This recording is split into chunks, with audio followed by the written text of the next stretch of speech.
Hey, everybody. Hey, everybody. I'm here with Darnell Billings.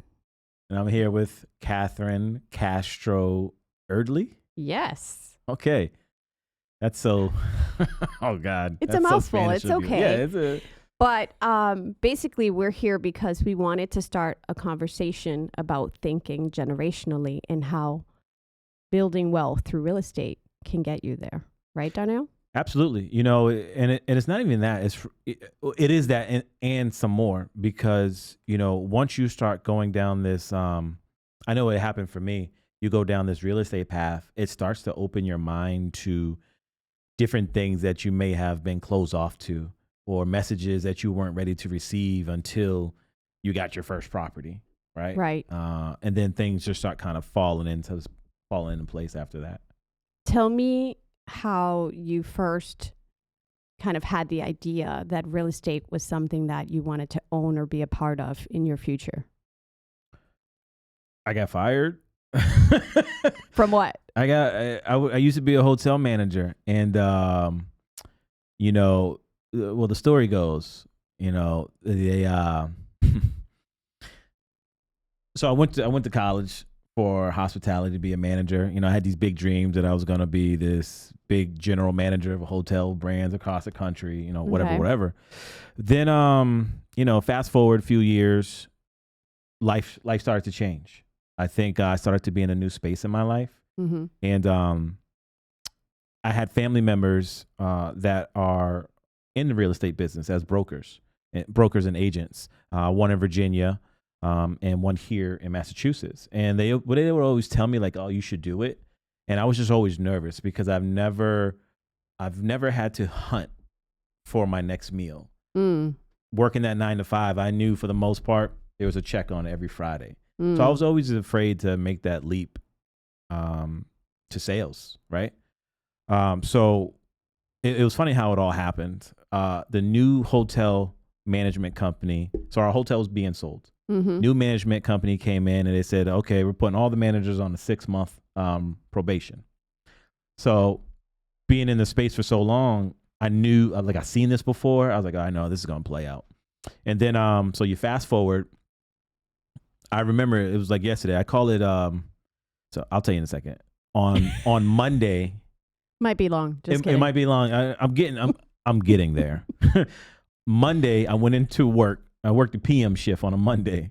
They called me into the office. I'm sorry, I lied.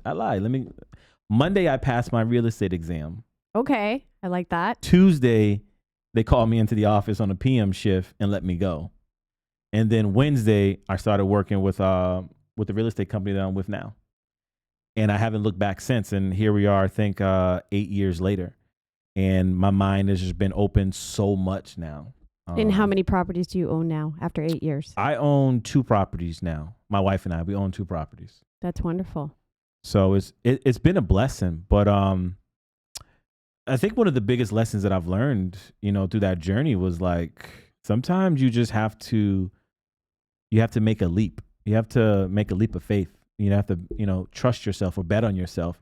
And even when I started in the real estate path, like the first 2 years was tough because I was like, man, I don't know what to do because I'm scared. Like there's no checks coming in all the time like it used to be. And then I think starting like year 3, I made a decision that I wasn't going back to hotels and I just went all in to real estate. What That's about great. you?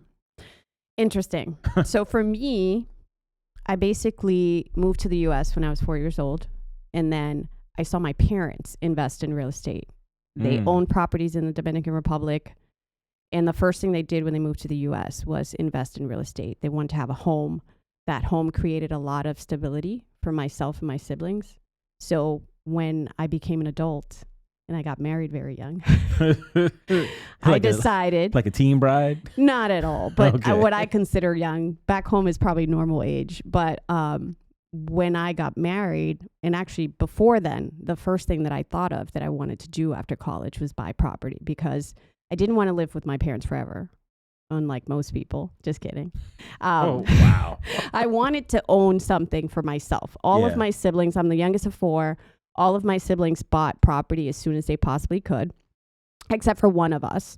And that was my older sister because she lived in New York City, but that's another story. So you've seen it. It's been around So my whole life, I felt like, it's like essentially like a natural human right to earn and to own property. Mm-hmm. So it was never a question in my mind. I'm not going to own. My mind, I had it. I'm leaving my parents' home that they own to buy my own property. So that example for me right away, like just it changed the trajectory of my life. I think about the times where I didn't have like all the money to buy, and I had not my parents' experience of not buying with 20% down and understanding that and having those kinds of conversations with them, I wouldn't have known that that was a possibility. So when I bought my first place, I didn't put 20% down, but I made an investment that allowed me to purchase my future home. Right? Because then I had earned a lot of equity over just 2 years.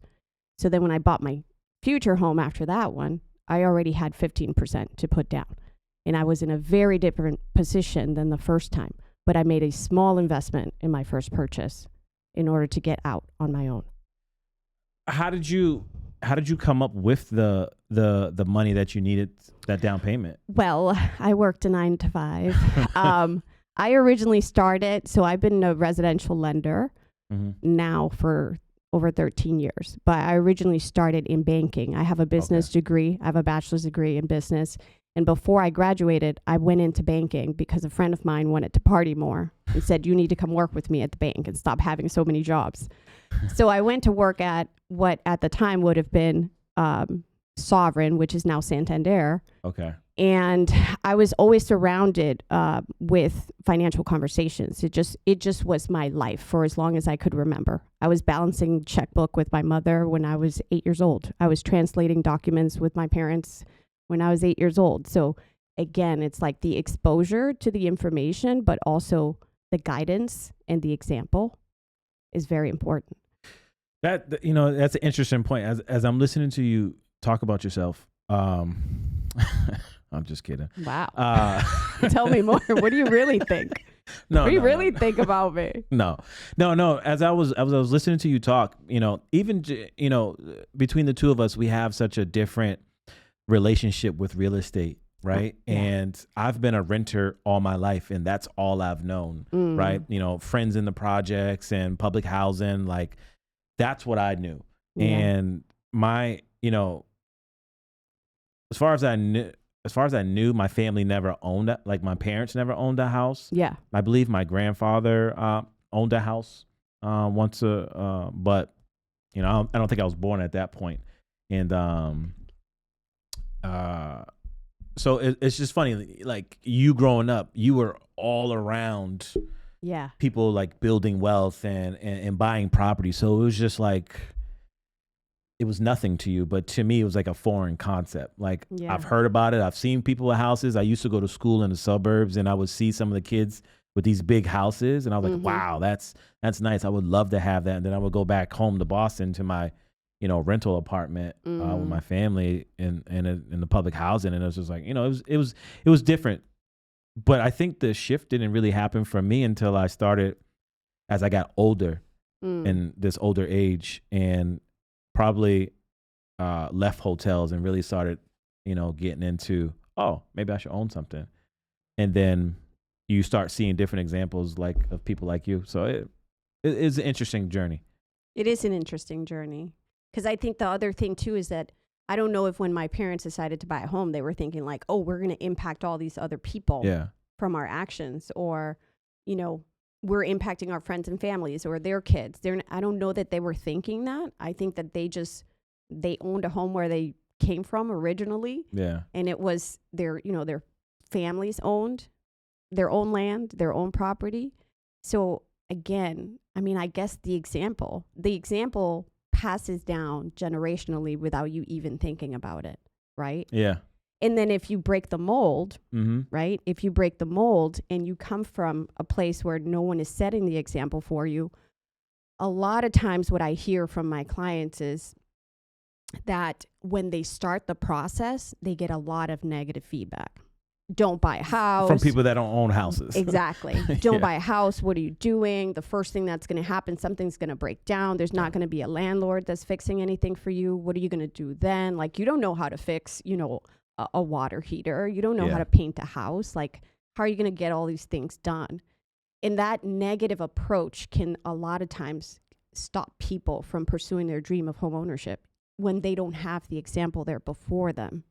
Or if they have an example that's negative. I've met a lot of people through my work that have financial trauma from maybe their parents were well off, right? And then the dad loses a job or the mom loses a job and the family loses everything. That person carries that trauma with them everywhere they go. So I see it a lot in couples where one side is very eager to buy and the other one is not as much, maybe because there's some trauma from the past that's keeping them from moving forward. Not necessarily because they didn't see the example, but because they also saw someone who owned a home that may have lost everything or lost their financial position and wasn't able to regain it, and how it impacted their life along the way. That's interesting. That's an interesting thought process, because as you were talking, I was thinking about a friend that I have who's been with his he's been with his lady for years, and he just doesn't want to marry her. And it's that trauma that he said that he's seen Right.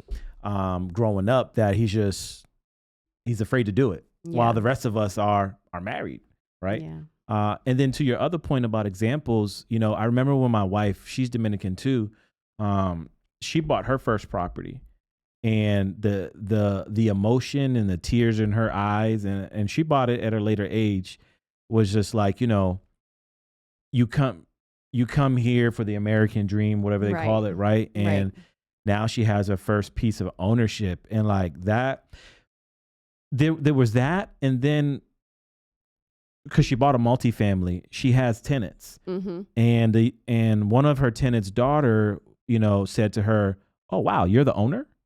Yeah. And it was just like, in that moment, I was like, wow, like, Yeah. now we're showing another generation an example. Like, yeah, I'm a Latina, right? Yep. I'm only 5'1" or whatever the case may be. And yeah, this building that you're living in is mine. I own it. And I know for my wife and I, and the properties that we own and the tenants that we have, we would love to have tenants for life, but we really try to show our tenants and help them purchase their own property, because we really don't, and because a lot of our tenants look like us. Right. So it's important to say, hey, like, you can have this too, right? So that's why I love kind of like doing this real estate work, is showing those examples to other people that look like us, that you could do this stuff too. It's attainable, because the alternative that I've seen from friends and family is that we pass down this poverty mindset. Right. Absolutely. And we don't want to pass down debt. We want to pass down assets. Right. I'm sorry, we don't want to pass down liabilities. We want to pass down assets. Yeah. Yeah. But I think there's a space where there can be more conversation, right? Because there are so many of us, right? There's so many of us. But just simply because someone reflects you or looks like you doesn't necessarily mean that they always have your best interests at heart. Yeah, and I know you and I have had this conversation before. Yep. So like, one thing that we take pride in when we're working with our clients, and I know you're very similar to me in this, and I work with people who think like me. I like to take care of people, and people take care of me in return.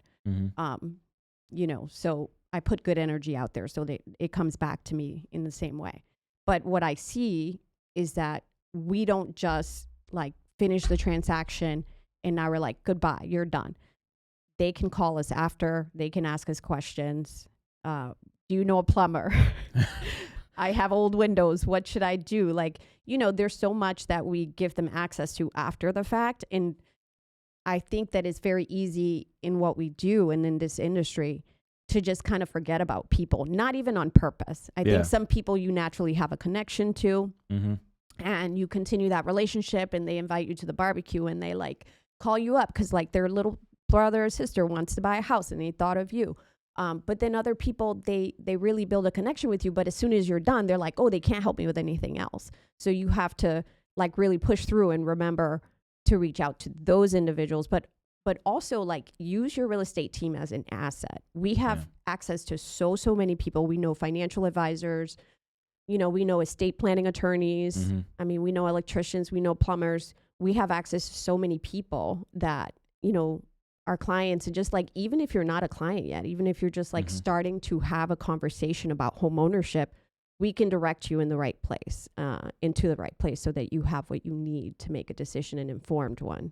You're right. Because, you know, who you work with matters, you know, even, you know, that's why our dynamic kind of works well for so long like it has, is because, you know, it's really about the relationship that you build with that client, but also the relationship that I build with you and the other people that I work with on my team. You know, and that's what I try to tell a lot of clients too. Like, I may not be the right fit for you, and that's okay. Yeah. But I'm always here to answer a question or pick up the phone, whatever the case may be. And if I don't know the answer, I'll go and find that answer for you. And I attribute a lot of that to my time in hospitality and that service that you deliver to people, right? Yeah. Because a lot of agents can be transactional. Yeah.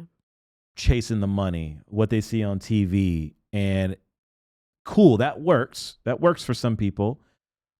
But then there's another side of us that actually care about this work, care about the people that we're dealing with, and have integrity in the business that we do.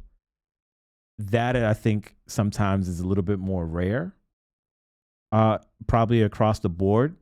And you should work with people who you feel comfortable with and who you like. And when I started out in real estate, there was a lot of different relationships that I was trying to figure out as far as partners such as yourself that I wanted to work with, because I learned the hard way that if I refer you to my client, you're a representation of me. Absolutely. Right. And if you do a not so great job, it reflects poorly on me.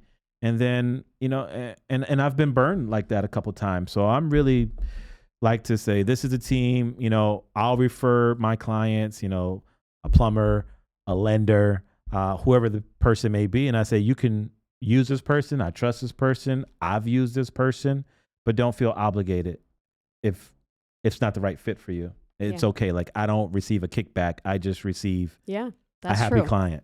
I'm glad that you're saying that, because we don't receive kickbacks. No, we don't. We don't. No. I think the biggest kickback that we receive is a closed transaction. Yeah, absolutely. And a referral from the client saying, you know, hey, Catherine and Darnell were awesome. You should use them to sell your house to help you buy a home. Yeah. And to think generationally. And to think generationally. I think what I have really enjoyed about like our partnership through the years is just seeing like such a diverse group of clients. Like we have people that, you know, are doctors. We have people that work for Ivy League schools. We have clients that, you know, like we work with anyone and everyone, and we meet them where they are. Like some clients we meet and they're not ready to buy yet. They're not ready to buy because of credit. Then maybe they're not ready to buy because, you know, savings, assets. Like we can partner them with certain products that give them down payment assistance, but maybe if they don't qualify due to income or other things, we help them work on the other pieces. We're not just focusing on, you need to be ready right now, and right now is when we're helping you buy. I remember we helped a client that she had a special needs child. I don't know if you remember this, but she was looking for a home that was close to his school. Oh, yep. Her biggest thing was like, it needs to be close to his school. He takes like, I forgot, some sort of therapy in the water. She wanted a house with a pool. And I mean, we went like Darnell, I did not. You did the behind the scenes work. I was sitting in my office. But Darnell like went all over the state of Massachusetts with this woman. And it must have taken, I feel like it was more than 6 months to find the right place. But in the end, she was so grateful for the fact that we had taken, well, specifically you had taken those considerations of what she needed for her child into mind and then applied them to the search.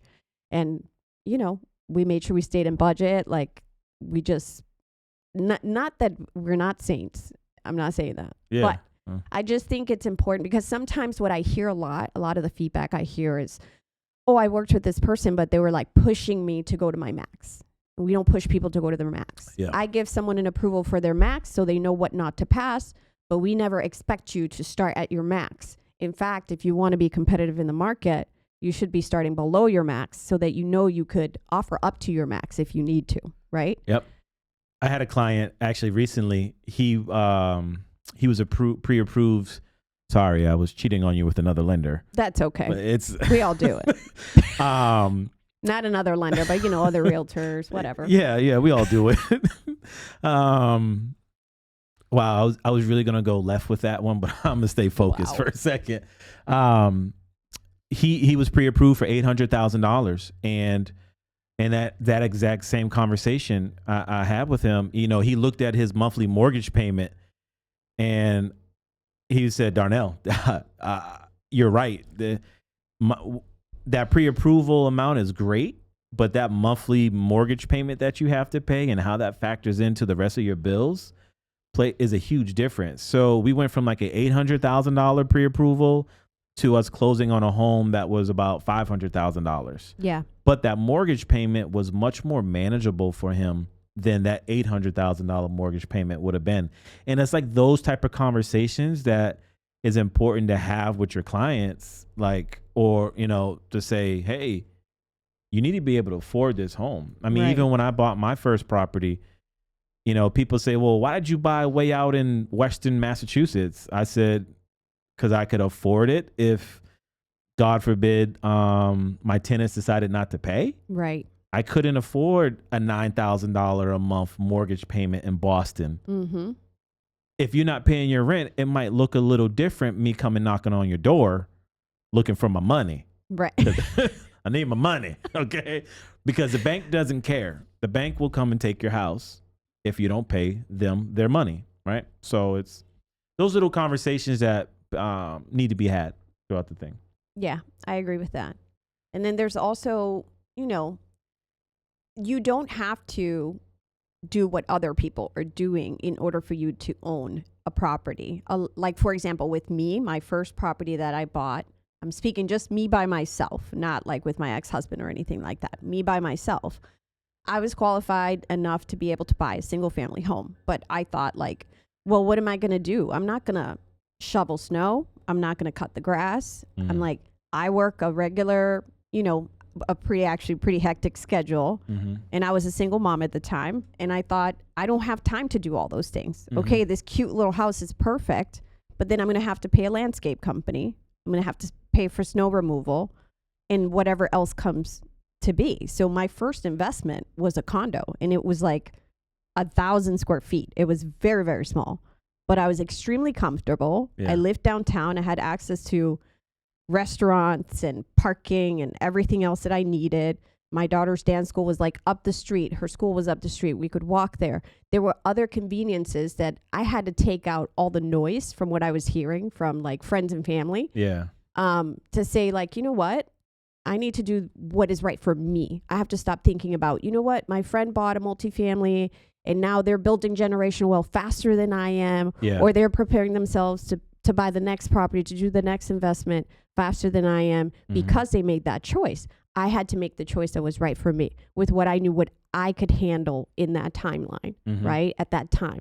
Because it's easy to think sometimes about the future and forget about the present. Yeah. Forget about what's happening right now. I think what I see a lot of times is people buy the multi-unit, but emotionally they weren't ready. I've helped people get rid of their multi-unit because they just they didn't have the personality to manage a tenant. So they got so burnt out from the process that they ended up selling the multi-unit and moving into a single family. Normally, I would encourage someone in that position, if they can, to keep the multi-unit, rent it, and then invest in the single family, because they could be in a position to do it, but not everyone is. That's why it's so important to speak to your lender about your numbers before you think about selling, buying, whatever it is you're thinking about. Because we can tell you, like, you know what? You should keep this property if you want to. But these people had kind of met their limit with their tenants and decided we will never be landlords again. But, everybody's in a different position. So that's why you have to focus on what is right for you at that time. Like you said, you didn't want to be house poor, so you didn't want to buy in Boston. And you were also thinking like, well, it's still a great investment. My condo was still a great investment. Like Yeah. I said, I was able to put 15% down on the next home, and I lived there for 2 years. Wow. You.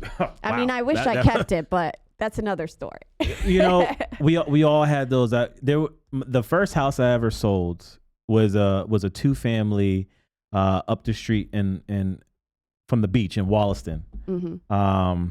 And I was just excited to have my first sale. And now I look back at that 2-family, I was like, wow, I should have figured out how to try to buy that one since it was so close to the beach. And I drive by it all the time, and it frustrates me, but it was my first one, and I was happy about it. But as you were talking, so many different scenarios are going through my mind. You know, I had one client who, like you, he bought a condo, and then him and his lady, he utilized that condo to buy his single family home in the suburbs, Mm-hmm. right? And he kept that condo and rented it out. So the condo was paid off, and now he's getting this cash flow, which people talk about, Yep. every month from the rental, because all he had to really pay was real estate taxes and his HOA fee Yeah. and the water bill. So outside of that, the rest of the money was just pure profit. But he was able to leverage that 1-bedroom, 1-bath condo in Brockton to help him purchase a nice single family house. Yeah. Backyard. He put up, nice fence. It was nice. It was nice. But I was proud of him because he started somewhere. Right. And that's probably the biggest thing that people need to understand is just start somewhere. Buy something, right? Buy something that you can afford and may not be your forever home. No. But it's just that first step. And then you fast forward to as a married couple, as my wife and I, you have to be on the same page, and you need to have conversations. The partnership. Because I usually like to say mortgages before marriage. Yeah. Right. So you want I think little that was plug. a show on Netflix. Careful. It's a plug for my friend. He's gonna see this. He's gonna love it. I had the idea first though. If you're in a relationship, I highly tell my clients that each partner should buy their own property. Mm-hmm. Right. And we can probably get into that at some other point. No, I want to get into it right now. You want to get into I it like right? This. You want to Keep get into going. it right? Okay. Yeah. So each partner should buy their own property with their own name on it for a couple reasons. If he or she ever says get out, well, you can get out. You can go to your own. You already own a property, right? The other part about it is as you think generationally and build wealth, I try to tell my clients, if you can get a 3 to 4 family house as your first purchase, do that, and then get you a 3-family, then get you a 2-family, then get you your single family. Because what's supposed to happen is that the money from the 4-family should help you pay for the 3-family, and the money from the 4 and 3 should help you pay for the 2, and the money from the 4, 3, and the 2 should help you pay for that single family home that you have, right? Now, if your partner does that and you do that, how many houses is that? You tell me. That's 8 houses, right? Yeah. I think it's going to be a pop quiz today. That's 8 houses, right? Versus, let's just go buy a single family house together. That's only 1. Mm-hmm. And truth be told, you can buy a single family house, but it's really, it is still a liability, because if you have to constantly work to pay that mortgage, she's looking at me. I think that I shouldn't have said that. We might have to cut that out. I'm sorry. I keep moving the mic. Producers are going to kill me. I think, again, for me, it goes back to the story of the individual. Yeah, you're right. There is no perfect recipe. You're right. Because that can potentially work for some people, but it may not, right, for others. You're right. And it also could vary with the market. Like, where are you buying? What are the price ranges? All of those things can impact exactly how someone approaches that picture. Right. So I always look at it as a very organic, almost like DNA. Every single person has a different one. So I think you have to approach the path in your own way. I've been married twice. I'm married now, and I'm very happy. And I was happy the first time. But, I think if something isn't working, you just move on. So same Don't tell my wife that. same things with properties, right? Like you could have that multi-unit, Yeah. right, that you originally bought, and maybe you bought when the market was too high, and maybe it's not as simple to get the equity out. Maybe you bought with a very low down payment. And when you And say equity, I'm sorry, I didn't mean to cut you off. When you say equity, what is that? And for us regular folks, The equity, I wish this was in Spanish because I could give you. I mean, Really we could do a much- bilingual type thing no, here. We could do no, the subtitles. No, Okay. that's okay. I'm bilingual. I'm fluent. Essentially, your equity is the value that you gain in your home, the difference between what your home is worth Mhm. and what you owe on it. You have equity there. There's an amount of money that's left in between, hopefully, right? Yeah. Sometimes what happens is an individual buys a multifamily home. Maybe they use an FHA loan. An FHA loan requires you to put down 3.5% down. So Mhm. you've put the lowest possible down payment on that purchase. And now it takes you longer to build the equity, unless, there are other factors, right? The Mhm. market could be doing very, very well. In 2 years, your property is valued at a much higher amount. You But make some updates. Exactly. You make Yeah. some updates. Maybe the property, the area that you bought in Mhm. is gentrified. I mean, I don't know. Well, that's a why lot you, of that's things why you can gotta have happen. a knowledgeable real estate agent helping you. Absolutely. That can advise you on location, Correct. etc. Right? Mhm. So I think for me, I know my own experience was the best thing I ever did was buy that condo. It brought me so much happiness and peace, and it allowed me to be happy enough to get married again. Well, But I want to go Okay. back. yeah, I I want do to want to go back there too. I do want to go back to like what we were talking about, Yeah. the partnership. Partnership. So important because one, I was raised very differently than my husband. We're different races, but not even just that. Yeah. The way his family thinks about home ownership is like you're a kid, you go to college, you get married, you have kids, and then you buy a home, and then you're happy in that home forever. And then there are some people in his Mhm. family who think differently from that. Mhm. Like you buy a home, you fix it, you sell it, you flip it, you do Yeah. different things. Yep, But yep. not a lot of families have that kind of dynamic within them. My family, it's not that they were flipping or investing often, but they were not afraid to walk away. So if they felt like an area didn't suit them anymore, their needs, they happily moved and they sold and they bought again. My parents owned in Miami, Florida. I Mhm. grew up most of my childhood there. I lived in Puerto Rico too, but Oh, you just a world traveler Whew, over here. anyway. So my parents bought Next Miami. episode, we're gonna learn about We need to Miami and Puerto dive in. Rico. So my parents bought in Miami, right?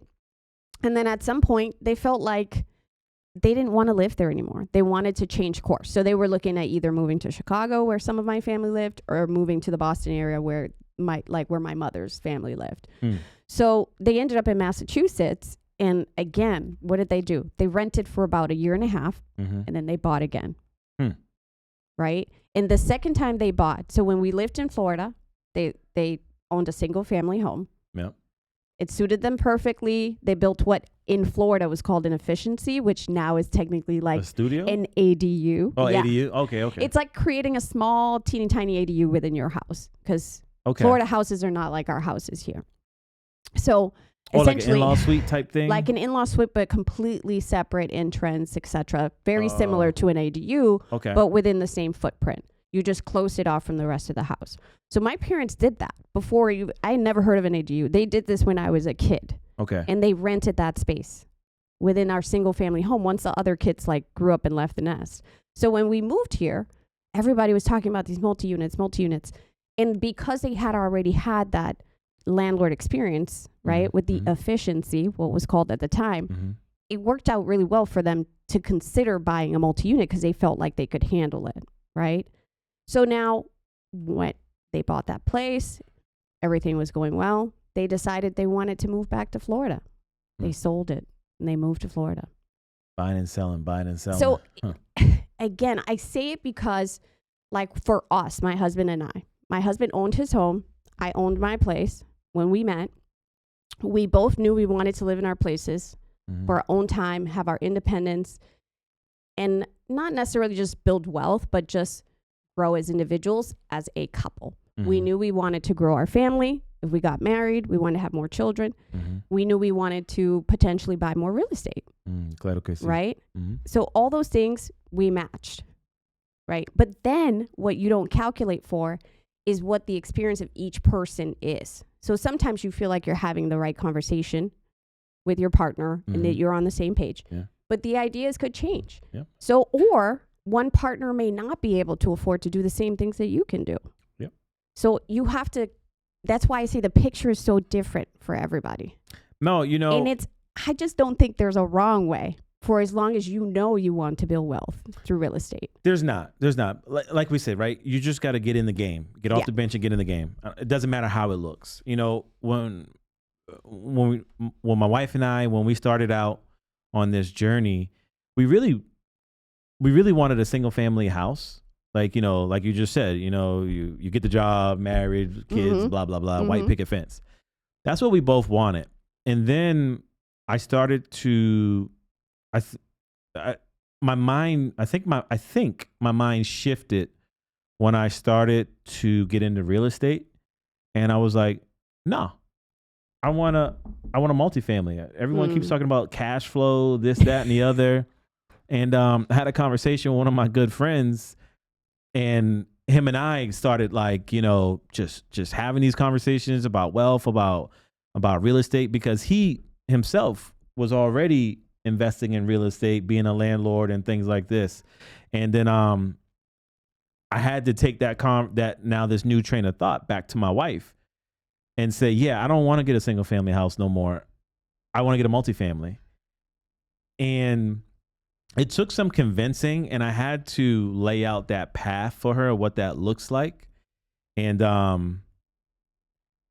I take that experience and I have that conversation with other couples, because you got to be on the same page of what you're looking for. Yeah. And when we bought that first property, we were just figuring it out. We knew based off my research that we can afford to buy in these areas, right? But we didn't really know what we wanted.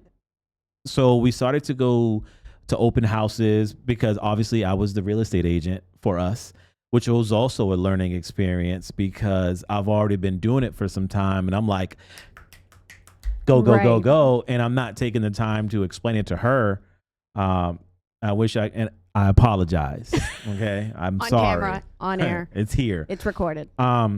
But couples have to be on the same page. So a lot of times when I get clients that are couples, I always try to make sure that they're on the same page, that we're all on the same emails together, the same text messages. Threads, yep. Yeah. We have to be in sync. And I agree. Not everyone's going to get what they want. True. So, long story short, we saw a handful of houses. We were in Lawrence, we were in Haverhill, we were in Fall River, we were in New Bedford.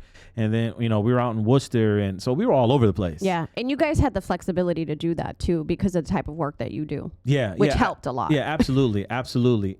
But she also trusted enough into me, since I was already in this field, to kind of allow me to lead the way on what we're going to do as far as a home purchase. Yeah. Right. After she bought into the idea, okay, we can go do this. We still don't have a single family house yet. Yeah. I'm working on getting her that single family house that she asked for, because she, as a couple, you have to sometimes give sacrifices. Absolutely. Right? And she sacrificed that single family home dream of raising our kids in the house and blah, blah, blah, to go down this wealth building path that I sold her. And get him some tissues. I could feel a tear coming. Be careful. This is not a therapy session, everybody. But all jokes aside, once we found that, we made an offer on a couple homes, and a lot of home buyers go through this as well too. Like, there's a feeling that you get when you walk into a property, the right property. You know what it was. Absolutely. And when we found that property, we made an offer on one in Fall River, and it fell through. And we were really upset about it. And then, funny enough, back to our early conversation about who you work with matters. We were working with one lender, and then they gave us a pre-approval amount for X amount of dollars. And then we went to a different lender who gave us way more money than the first lender approved us for, which we missed out on some other properties because we thought we can only offer up to X amount of dollars. And then when we went to the other lender, they're like, no, well, I don't know why they told you that. You can go all the way up to this amount. And we were like, and I'm talking about a big difference. Yeah. the first lender told us that we can only do $525,000. The house that we closed on, the 3-family, was a $580,000. Yeah. That's a big difference. And the fees and everything didn't change. Were they the same product too? It was a FHA loan. They were both FHA They were loans. both FHA loans. That's the other importance of like doing some searching as you're getting pre-approved, Yeah. right? And asking questions. If someone starts to give you, you know, like if you just have a gut feeling that Yeah. maybe they're holding something back, talk to someone else. You might stay with that person still after you do some research. You might find that they're still the right person.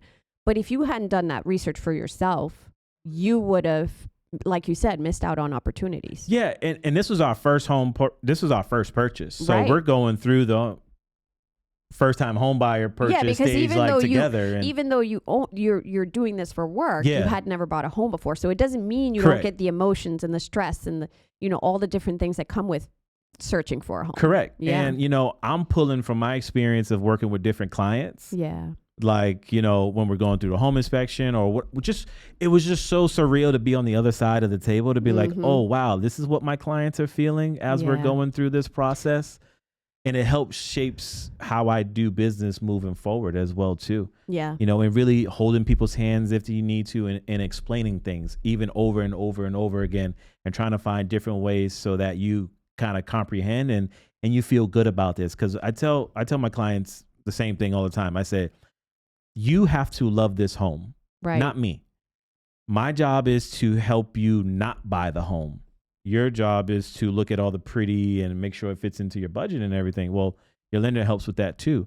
But my job is to give you as much information as possible so Mhm. you're an informed buyer or seller. And you have to make that decision and live with it. Because after this transaction is over, you have to live in that house. You have to Right. pay that mortgage. You have to deal with those neighbors. And if you didn't listen to the information that I gave you, or if you relied on someone who bought Your a house cousin. your cousin, or bought a house in 1800s, then shame on you. But needless to say, you know, we got the house. You know, we felt like we overpaid for it a little bit, but looking back on it, we really didn't. We got a good house. Yeah. And you know, we were able to get some deals on the back end that I get for a lot of my clients on the back end, in the form of seller credits. Thanks for explaining that. 'Cause Yeah. It was, So a lot of people, so seller credits, what is it? It's basically the seller saying, instead of walking away with $100,000, I'll give you a credit of $10,000 towards your cost to purchase a home. So the seller will walk away with $90,000 instead of $100,000. But on the buy side, you don't have to come out of your pocket for that $10,000 because the seller's taking care of it. That's right. And a lot of times, you know, agent, you don't get what you don't ask for. Right. And I'll ask for it. And there's other ways that I structure offers and to get them accepted, to get in those closing costs. Like the guy that I talked about earlier that purchased a house for $500,000, I got him a $15,000 seller credit. Like, who does that? And people say, oh, you know, oh, you can't do that, or that's not happening. That's what's not going on in the market. Like, just listen to your agent Yeah. and you'll be all right. Mm-hmm. I agree. And now